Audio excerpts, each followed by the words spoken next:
రాంపూర్ అనే గ్రామంలో నా మామ బల్బీర్ అపారమైన ప్రజాదరణ పొందిన వ్యక్తి. ఆయనకు 70 ఏళ్లు అయినప్పటికీ ఆయన శరీరం ఇనుములా బలంగా ఉంది. యువకులందరూ జిమ్కు వెళ్లి ప్రోటీన్ పౌడర్ ప్యాకెట్లు తిన్నారు. కానీ మామ బల్బీర్ తన 6 ప్యాక్ శరీరాన్ని రోటీతో చికెన్ కర్రీ తినడం ద్వారా నిలబెట్టుకున్నాడు. అతను చొక్కా ధరించి ఆ ప్రాంతం నుండి బయటకు వెళ్లినప్పుడల్లా గ్రామంలోని అబ్బాయిలందరూ అతని చుట్టూ తిరుగుతూ, ఏయ్ అంకుల్ బల్బీర్, ఆ 6 ప్యాక్ను ఒకసారి నాకు చూపించు, నేను దానిని చూసే దీవెన పొందుతాను అని పట్టుబట్టేవారు. తాత ఏమాత్రం సిగ్గుపడకుండా స్టైలిష్గా తన చొక్కా తీసేసి తన శరీరాన్ని ప్రదర్శించేవాడు. మరియు ఆ తర్వాత వచ్చే ఈలలు గ్రామం మొత్తాన్ని కదిలించేవి. అతనికి ఇంట్లో భార్య, కొడుకు, కోడలు ఉన్నారు. అయినప్పటికీ నా తాతకు ఖాళీగా కూర్చోవడం అసహించుకుంది. అతను తన ఇంటి ముందు పెంచుతున్న కోడి గుడ్లను సింగిల్ వీల్ బండిపై ఉంచి, ఓహ్, నువ్వు గుడ్లు తింటే నీకు బల్బీర్ లాంటి శరీరం ఉంటుంది అని అరుస్తూ ఉండేవాడు. అప్పుడే కనకేష్ అనే దురాశపరుడైన పోలీసు కానిస్టేబుల్ను ఆ గ్రామానికి బదిలీ చేశారు. లంచం దొరకకపోతే అతను డబ్బు కూడా తినలేకపోయాడు. బస్ స్టాప్లో కూర్చుని చిన్న వ్యాపారుల నుండి డబ్బు వసూలు చేయడం అతనికి అలవాటు. ఒకరోజు కనకేష్ తన తాత బల్వీర్ కారు ముందు ఆగి, వృద్ధా, కారు పక్కన ఆపు. నువ్వు ఇక్కడ వ్యాపారం చేయాలనుకుంటే నీకు నా అనుమతి అవసరం అని అన్నాడు. అతను 100 రూపాయల లంచం తీసుకొని గర్వంగా ఇలా ప్రకటించాడు.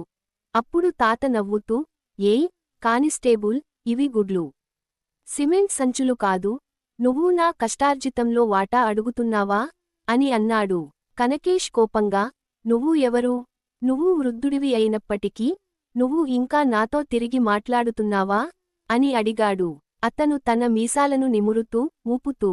అతని చుట్టూ ఉన్న వ్యక్తులు గొడవ పడటం ప్రారంభించారు. మరియు వారందరూ వాదించడం ప్రారంభించారు. మా తాత గురించి మీరు ఏమనుకుంటున్నారు? నేను నిన్ను ఒకసారి కొడితే నువ్వు ఎప్పటికీ తిరిగి పుట్టవు. నిజం చెప్పు, వెళ్ళిపో. అందరూ అతనిపై అరవడంతో కనకేష్ భయంతో పారిపోతాడు. కాని అతను, నేను అతన్ని ఇలా వదిలేస్తే నా గౌరవం దెబ్బతింటుంది. నేను కొంతమంది దుండగులను పిలిచి అతని అవయవాలను విరగ్గొట్టాలి అని పగ పెంచుకుంటాడు.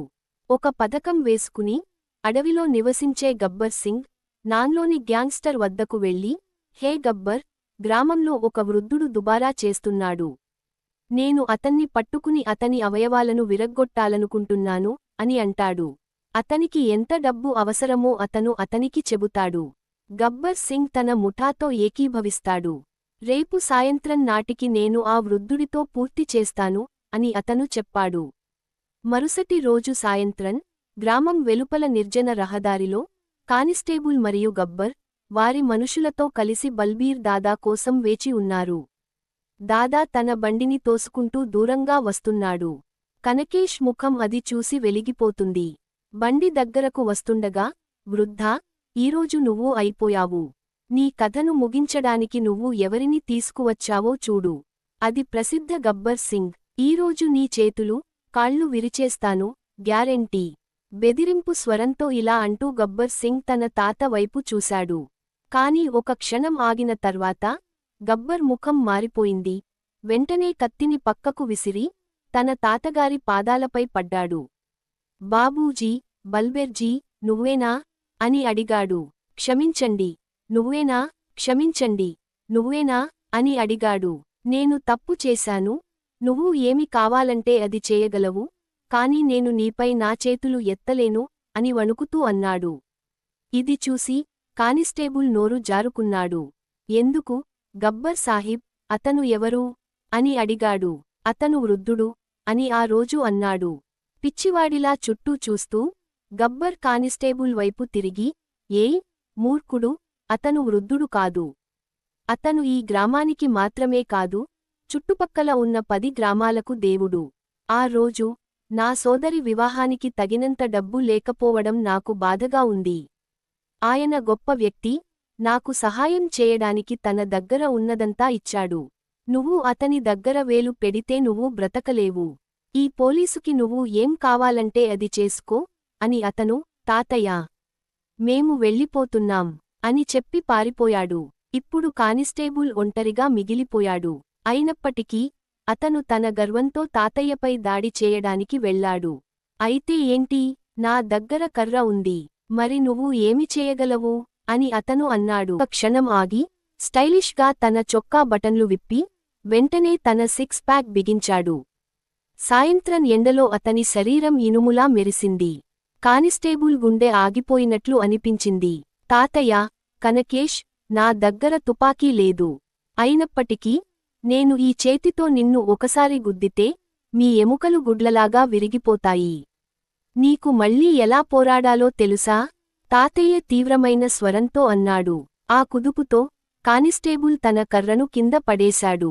వద్దు బాబా, నేను మీ సిక్స్ ప్యాక్కు సెల్యూట్ చేస్తున్నాను అని తిరగకుండా చెప్పి పారిపోయాడు. తాత నవ్వి తర్వాత తన చొక్కా వేసుకుని, నీకు డబ్బు లేదా అధికారం నుండి గౌరవం లభించకపోతే ఎవరైనా నమస్కరిస్తారు అని అనుకున్నాడు.